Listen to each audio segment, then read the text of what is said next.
नमस्कार दोस्तों, स्वागत है आप सभी लोगों का एक बार फिर से हमारे YouTube चैनल में। दोस्तों, आज की इस वीडियो में हम आपको बताएंगे 28 फरवरी फाल्गुन अमावस्या के उपाय। शुक्रवार की रात पितृ अमावस्या दीपक आज रात में 9:13 के बाद जलाएं और आपके पितृ होंगे प्रसन्न और आपके घर में करेंगे धन की वर्षा। जानिए संपूर्ण जानकारी, वीडियो को पूरा जरूर देखिएगा। श्री शिवाय नमस्तुते, हर हर महादेव, ओम नमः शिवाय। दोस्तों, आप सभी को पता है कि आज 28 फरवरी यानी कि फाल्गुन अमावस्या का बहुत ही विशेष सा दिन है। देखो, अमावस्या तिथि जो कल भी थी और आज भी है, कल भी अमावस्या शाम वाली थी। आज की जो अमावस्या यानी कि जा रही है वह उदय तिथि है, क्योंकि हमारे हिंदू धर्म में सनातन धर्म के हिसाब से जो तिथि उदय तिथि में यानी कि सूर्योदय के समय जो तिथि होती है वही पर्व हमें मनाना चाहिए। तो फाल्गुन की जो अमावस्या है वह मैं आपको आज मनानी जा रही है। इसलिए जो अमावस्या का दिन होता है किसे समर्पित होता है, मैं कई बार बता चुकी हूँ, हमारे पितरों को समर्पित होता है। इसलिए आज शुक्रवार की रात आप सभी को पितृ अमावस्या दीपक अपने घर पर लगाना चाहिए, जिससे आप अपने पितरों को खुश कर सकते हैं, उन्हें तृप्त कर सकते हैं और कभी भी जीवन में आपके घर पर परिवार में कोई दिक्कत कोई परेशानी नहीं आएगी। ठीक है ना? चलिए समझने की कोशिश करते हैं। आखिर यह पितृ के लिए जो दीपक है, आज फाल्गुन की जो अमावस्या है, आप कहाँ लगाएंगे? एक चीज़ ध्यान रखना है, मैंने आपको बताया है, जब भी हम आप पितरों के लिए दीपक को प्रज्वलित करते हैं वह किसके लिए होता है? वह हमेशा लगाना होता है कौन सी बत्ती का? जल्दी से बताऊंगी, लंबी बत्ती का। ठीक है ना? पितृ के लिए कभी भी गोल दीपक बत्ती नहीं लगाना जाता, वरना पितरों से स्वीकार नहीं करते हैं। इसलिए लंबी बाती का दिया लगाना चाहिए।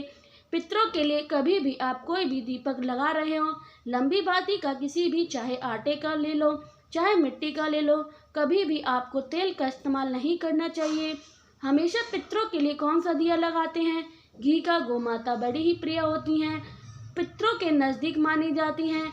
इसलिए कोशिश यही होनी चाहिए, जो भी हम घी का इस्तेमाल करेंगे वह गोमाता के दूध से निर्मित होना चाहिए। ठीक है ना? समझ रहे हो? इतनी बातें आ गई होंगी समझ में। चलिए, अब कुछ हो गया। आप इस दीपक को यहाँ से उठाएंगे। पितरों का स्थान हमारे यहाँ कहाँ पर होता है जानते हैं? यहाँ पर हमारे घर में लगा रहे हैं। कहने का मतलब है, अगर ज़्यादातर घरों में ओरो लगे हुए हैं तो इसलिए आपको मेन जो फोटो का इस्तेमाल होता है वह आरओ का लगाया हुआ, आपके घर में आरओ लगा होगा तो वहाँ पर नहीं लगाना है। जहाँ पर मटका रहता हो, परिंदा, बाल्टी, नल, जहाँ से पीने का पानी लेते हो, वहाँ पर मेरी बात समझ में आ गई होगी। चलिए, आप इस दीपक को हमें लगाना है।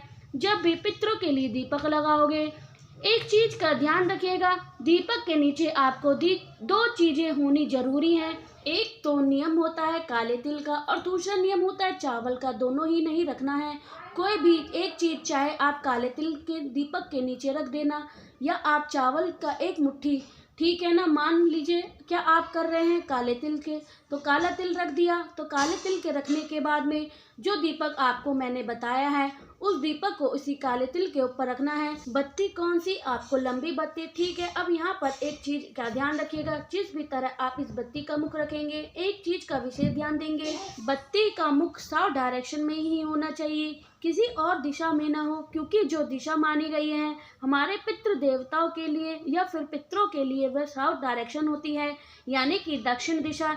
इतनी चीज क्लियर हो गई। अब इन चीज दीपक को प्रज्वलित करेंगे। हर एक देवता होते हैं, जैसे देवता के भी देवता होते हैं, असुर के देवता होती हैं, उसी प्रकार के पितरों के देवता होते हैं। क्या नाम है? अरमा। यहाँ पर आपको बता रही हूँ, बिल्कुल भी कंफ्यूज मत होइएगा। पितरों के देवता का नाम आर्म्या है। इन्हीं का स्मरण करते हुए बत्ती का मुख साउथ डायरेक्शन में करके आपको जला देनी है। जो चीज़ आपको अपने दीपक के नीचे रखी थी, जैसे कि काला तिल, अगर आपने अपने दीपक के नीचे रखा है तो एक चुटकी काले तिल अपने परिवार की तरक्की उन्नति के लिए जलते दीपक के अंदर डाल देना है। अगर दीपक के नीचे अगर आपने चावल का दाना रखा है तो जलते हुए दीपक के अंदर आप चावल का दाना डाल देंगे। इतनी बातें क्लियर हो गई। इस तरीके से जो भी व्यक्ति अमावस्या तिथि पर अपने पितरों के लिए दीपक को प्रज्वलित करता है उनके उनके घर में कभी भी पितृ नाराज नहीं होते हैं, कभी उदास नहीं होते हैं, उनका पूरा परिवार हमेशा खुश रहता है। ठीक है ना। तो आज आप सभी लोगों ने इस दीपक को जलाना है। आगे बढ़ते हैं इस वीडियो में हम अपने दूसरे उपाय की तरफ। जब भी अमावस्या तिथि अभी तक आई है, यह उपाय मैंने आपको अक्सर याद दिलाया है। क्या करना है आप सभी को इस प्रकार से क्या लेने हैं, काली मिर्च। कितनी काली मिर्च लेंगे बताओ कितनी? मात्र 5 काली मिर्च लेना है, इससे ज़्यादा नहीं लेना है। अब नियम समझिएगा। इस उपाय के बेनिफिट आपको 2 कामों के लिए कर सकते हैं। पहले, अगर कोई भी घर में व्यक्ति रोग प्रवृत्ति का है उसके लिए कर सकते हैं। दूसरा, अगर घर परिवार में किसी भी व्यक्ति को आपके नज़र टोने टोट के हाय बहुत ज़्यादा लगती है तो आप इस उपाय को करेंगे। ठीक है ना। 5 काली मिर्च लिया है। अब इन 5 काली मिर्च को कि जो भी व्यक्ति घर में बीमार है या जो भी व्यक्ति को नज़र टोटके लगे होते हैं, उस व्यक्ति के ऊपर से 7 बार घुमाना है। कितनी बार? 7 टाइम। जैसे घुमा रहे हैं उस तरीके से सर के ऊपर से पैर तक घुमाना है। क्लॉक एंटी क्लॉकवाइज डायरेक्शन की दिशा में घड़ी घूमती है, उसे घुमा देना है। घुमाने के बाद में आप सभी को क्या करना है, इसी काली मिर्च को आप 5 दिशा में फेंकना है। कहाँ कहाँ पर? सबसे पहले खड़ा होना है, कहीं पे भी अपने छत पे चले जाओ, गेट के बाहर चले जाओ, कहीं पे भी सबसे पहले आपको ऊपर फेंक देना है। दूसरी काली मिर्च नीचे फेंक दे, तीसरी मिर्च काली दाहिने हाथ में फेंक दे, चौथी काली मिर्च बाएं हाथ में फेंक दें। अब देखो एक काली मिर्च अभी आपके पास में बची है, अरे बची होगी। जिस तरफ आप देख रहे हो, मेरी बात समझिएगा, उस तरफ आप देख रहे हो, आपके विपरीत साइड में पीछे आपको फेंक देनी है और अपने घर के अंदर चले जाना है। जिस भी वजह से घर परिवार में आपके दिक्कत चल रही होंगी, परेशानी चल रही होंगी, उन सभी समस्या से आपको छुटकारा जरूर मिलेगा। ठीक है ना। करिएगा तो 2 उपाय आपको समझ में आ गए होंगे। आगे बढ़ते हैं। अब इस वीडियो में सबसे इफेक्टिव और बहुत ही ज़्यादा फेमस उपाय की अमावस्या करिएगा, लेकिन उससे पहले एक छोटा सा काम करना है। जल्दी से वीडियो को कर दीजिएगा लाइक। जितने भी भाई बहन मेरी पहली बार आवाज़ सुन रहे हैं तो चैनल को ज़रूर सब्सक्राइब करिएगा। ठीक है ना। देखिए यहाँ पर आपको काले तिल जैसे घर में कष्ट बहुत ज़्यादा होते हैं, कोई प्रकार का कष्ट है वह ख़त्म नहीं हो रहा, तो आप इस उपाय को निश्चित करेंगे। ठीक है। ज़्यादा कुछ नहीं करना है, बस आपको 1 चुटकी काले तिल लेने हैं। काले तिल की मात्रा बहुत ज़्यादा लेनी नहीं है, कोई आवश्यक नहीं है। सिर्फ एक तांबे का लोटा लीजिएगा, तांबे के लोटे में जल भरो। अमावस्या तिथि है तो उस जल के अंदर क्या डालोगे? गंगाजल। गंगाजल डालना है। अब इस कलश को उठाइएगा, फिर से इसी स्थान पर लेकर पहुंच जाए अपने घर पे। मटका परिंदा आरो रखते हो, शाम के टाइम पर प्रदोष काल के बाद क्या करना है, आप सभी लोगों को उस कलश को आरो मटका परिंदा के पास रख देना है। यहाँ पर रख करके वैसे ही छोड़ दो, ढक करके कलश को छोड़ दो। उसी दिन आपको बिल्कुल नहीं उठाना है, यानी कि कौन सा दिन है? शुक्रवार का दिन रखा है, उस उठाना है नहीं, अगले दिन पड़ेगा। कौन सा दिन? शनिवार। शनिवार के दिन सुबह 10 बजे से पहले स्नान वगैरह करके आप इस कलश को उठाना है। अपने घर में जितने भी रूम हो, आपके घर में जितने भी कमरे हों, उन सभी कमरे में लेकर के इस कलश को लेकर के घूमना है। सिर्फ वॉशरूम में मत जाना, बाकी हर जगह पर घूमना है। घूमने के बाद में आपको सुबह 10 बजे से पहले पीपल के पेड़ के नीचे आना है और अपने पितरों का स्मरण करते हुए उस कलश का जल पीपल के पेड़ के नीचे अगर आप समर्पित कर देते हो तो आपके पितृ देवता वजह से या फिर पितरों की वजह से आपके घर में परिवार में दिक्कत बहुत चलती है तो वह दिक्कतें धीरे धीरे करके ज़रूर ख़त्म होंगी।